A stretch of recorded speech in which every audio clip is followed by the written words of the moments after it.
Karibu kwa mara nyingine tena mtazamaji wa The World News katika kipindi hiki cha ulimwengu wa siasa. Mimi ni Adam Hussein. Urusi inaenda kunufaika kutokana na mzozo unaoendelea kati ya Iran pamoja na nchi ya Israel. Urusi inaenda kunufaika kutokana na kupanda kwa bei ya mafuta ulimwenguni, hasa wakati huu ambapo mzozo huo unazidi kuongezeka. Ikumbukwe, Iran ni moja kati ya mataifa ambayo yanazalisha mafuta kwa wingi ulimwenguni, na hata wakati huu bei ya mafuta imezidi kuongezeka tofauti na hali ilivyokuwa siku za nyuma. Nchi za magharibi zilikuwa na mpango wa kushusha bei ya mafuta ya kutoka nchini Urusi, na ni katika mpango wao wa kuonyesha kwamba wanaweka vikwazo zaidi ili Urusi isiendelee kupata mapato na kuendeleza vita vyake huko nchini Ukraine.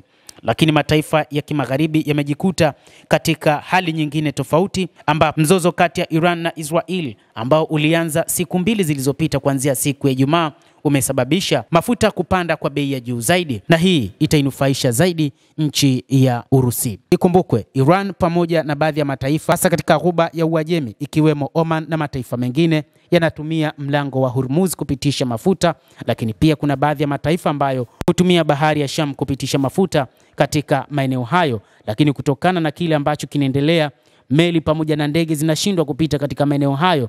Kwa mfano, huko Hormuz kumefungwa kabisa, kwa maana hakuna kuingia wala kutoka. Lakini pia upande wa bahari ya Sham ambapo ndipo walipo Wahuthi wa Yemen, nako pia hakupitiki, kiasi kwamba hali ya upatikanaji wa mafuta inakuwa ni ngumu sana. Kwa hivyo wakati huu, kutokana na hali hiyo, ni rais wa Urusi Bwana Vladimir Putin ambaye ananufaika na hili linaloendelea huko katika Mashariki ya Kati, licha ya kwamba ameiomba Marekani wakae mezani kutatua mzozo huo, kwani utasababisha hali ya uchumi kuyumba karibia ulimwenguni kote.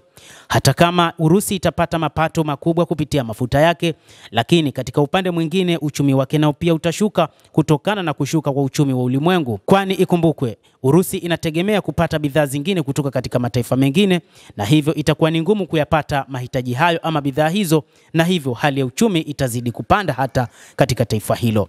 Lakini kimsingi mataifa magharibi ni kama vile yameshindwa sasa kupunguza bei ya mafuta ya Urusi. Ikumbukwe pia bei ya mafuta hupangwa na kile kinachofahamika kama OPEC na OPEC Plus, na hawa wanachama wake ni wanachama wote ambao mataifa yao yanamiliki mafuta ulimwenguni. Na ikumbukwe pia moja kati ya mataifa ambayo yanaongoza kwa uzalishaji wa mafuta ulimwenguni, ukiacha Saudi Arabia, inayofuata ni Urusi. Na hivyo katika kipindi hiki Urusi itaweza kuuza mafuta yake kwa wingi, hasa kuwapatia watu wa Ulaya, kwani watakosa nishati hiyo ambayo walikuwa wakipata kwa wingi katika mataifa ya ghuba, hasa mataifa ya Kiarabu.